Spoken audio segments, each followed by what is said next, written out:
ഹോർമൂസിന്റെ പൂർണ്ണ നിയന്ത്രണം അമേരിക്ക ഇറാന് നൽകുമോ? നാളെ പ്രഖ്യാപനമുണ്ടാകും. ഇറാനെ പൂർണ്ണമായും ഇല്ലാതാക്കാൻ അമേരിക്ക കണ്ടെത്തിയ പുതിയ തന്ത്രമാകാം പൂർണ്ണമായും ഇത്തരത്തിൽ എല്ലാ നടപടികളും എല്ലാ ഉത്തരവാദിത്തങ്ങളും ഇറാനെ ഏൽപ്പിക്കുക എന്നത്. എന്നാൽ ഈ ഒരു രീതിയിൽ ഇത് ഏൽപ്പിക്കുന്നത് വഴി തക്കം പാർത്തിരുന്നു കൊണ്ട് ഇറാനെ ഇല്ലാതാക്കുക എന്നൊരു മുന്നറിയിപ്പ് കൂടി ഇവിടെ US നൽകുന്നതായി തന്നെയാണ് വ്യക്തമാക്കിയിരിക്കുന്നത്. ഇറാനും US തമ്മിലുള്ള സംഘർഷങ്ങൾക്ക് പരിഹാരമാകുമെന്ന റിപ്പോർട്ടുകൾ പുറത്തു വരുന്നുണ്ട്. എന്നാൽ വിപണിയിൽ ആശങ്ക നിലനിർത്തിക്കൊണ്ട് തന്നെ പശ്ചിമേഷ്യയിലെ ഹൂതി ആക്രമണങ്ങൾ ഇപ്പോഴും തുടരുകയാണ്.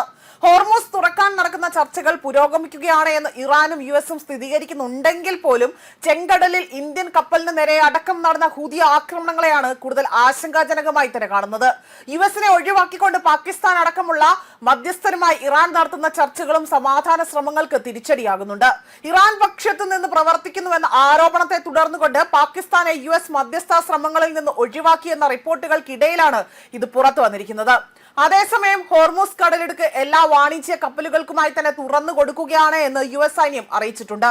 ഒമാനോട് ചേർന്നുകൊണ്ട് തെക്കൻ കപ്പൽ പാതയിലൂടെ തന്നെ പോകാൻ ഗോൾ നടക്കേണ്ടതില്ല, അത്തരത്തിൽ ടോൾ നൽകേണ്ടതില്ല എന്നും US സെൻട്രൽ കമാൻഡ് അറിയിച്ചിട്ടുണ്ട്. ഇതിനോടകം തന്നെ 1000-ലധികം കപ്പലുകൾക്ക് ഇതിനുള്ള സുരക്ഷാ പാത ഒരുക്കിയിട്ടുണ്ട് എന്നും സൈന്യം പറയുന്നുണ്ട്. ഹോർമൂസ് വഴിയുള്ള കപ്പൽ നീക്കം പുനഃസ്ഥാപിക്കുന്നതിന് ഇറാനും US തമ്മിൽ അടുത്ത ദിവസവും തന്നെ കരാറിലെത്തുമെന്നും ഒരു അഭിമുഖത്തിൽ ഇവിടെ വ്യക്തമാക്കുന്നതായി തന്നെയാണ് സൂചിപ്പിക്കുന്നത്. ഇതോടുകൂടി തന്നെ മേഖലയിൽ ചരക്ക് കപ്പലുകൾക്ക് സ്വതന്ത്രമായി തന്നെ നീങ്ങാമെന്നും അദ്ദേഹം പ്രത്യാശ പ്രകടിപ്പിക്കുന്നു. ഇറാനും ഒമാനുമായി തന്നെ US നടത്തുന്ന ചർച്ചകൾ പുരോഗമിക്കുകയാണ് എന്നും എന്നാൽ അന്തിമ തീരുമാനത്തിലെത്തിയിട്ടില്ല എന്നും പിന്നാലെ തന്നെ US സ്റ്റേറ്റ് സെക്രട്ടറി ഇവിടെ സ്കോട്ട് വെസ്റ്റനും ഇക്കാര്യത്തിൽ പ്രതികരണം അറിയിച്ചിട്ടുണ്ട്.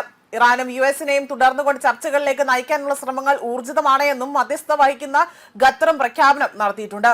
ഹോർമൂസിലെ മൈനുകൾ നീക്കാൻ യൂറോപ്യൻ രാജ്യങ്ങളെ ഇവിടെ ഇറാൻ അനുവദിച്ചേക്കുമെന്നും റിപ്പോർട്ടുകളുണ്ട്. എന്നാൽ ഇത് ഇറാൻ സ്ഥിരീകരിച്ചിട്ടില്ല. മാത്രമല്ല ഇവിടെ ഇറാൻ ഒത്താശ ചെയ്യുന്നു എന്ന തരത്തിലുള്ള വാർത്തകൾ പുറത്തു വരുന്നതിനാൽ തന്നെ പാകിസ്ഥാനെ മധ്യസ്ഥ ചർച്ചകളിൽ നിന്നും പുറത്താക്കിയിരിക്കുകയാണ്. അതിനിടെ തന്നെ ഹോർമൂസ് തുറക്കാനുള്ള പ്രഖ്യാപനം ബുധനാഴ്ച ഉണ്ടായേക്കുമെന്നും വിവരങ്ങളുണ്ട്. ഇറാനും US വീണ്ടും വെടിനിർത്തൽ കരാറിൽ എത്തിക്കൊണ്ട് തുടർ ചർച്ചകളിലേക്ക് നീങ്ങാനുള്ള വഴിയൊരുക്കുന്ന നീക്കമാണിത്. ഇറാന് ഹോർമൂസിൽ കൂടുതൽ നിയന്ത്രണങ്ങൾ നൽകുന്ന രീതിയിലായിരിക്കും ഇടക്കാല കരാറെന്നും അറിയിച്ചു. ഹോർമൂസിലൂടെ തന്നെ പശ്ചിമേഷ്യയിലേക്ക് വരുന്ന കപ്പലുകൾ ഇറാൻ നിശ്ചയിക്കുന്ന പാതയിലൂടെ ആയിരിക്കും ഇനി മുതൽ കടക്കാൻ പോകുന്നത്. തിരിച്ചുള്ള കപ്പലുകൾ ഒമാനോട് ചേർന്ന് പാതയിലൂടെ തന്നെ ആയിരിക്കുമെന്നും റിപ്പോർട്ടുകളുണ്ട്. 60 ദിവസത്തേക്ക് ടോൾ ഈടാക്കില്ല. അതിനുശേഷമുള്ള കാര്യങ്ങൾ ഇറാനും ഒമാനും ചർച്ച ചെയ്ത് തീരുമാനിക്കുമെന്നും റിപ്പോർട്ടുകൾ ഇവിടെ വ്യക്തമാക്കുകയും ഇക്കാര്യം ഇവിടെ ഇതുവരെയും സ്ഥിരീകരണം നടത്തിയിട്ടില്ല എന്നുള്ള തരത്തിലുള്ള റിപ്പോർട്ടുകളാണ് പുറത്തു വന്നിരിക്കുന്നതും. ന്യൂസ് ഡെസ്ക് കർമ്മ ന്യൂസ്.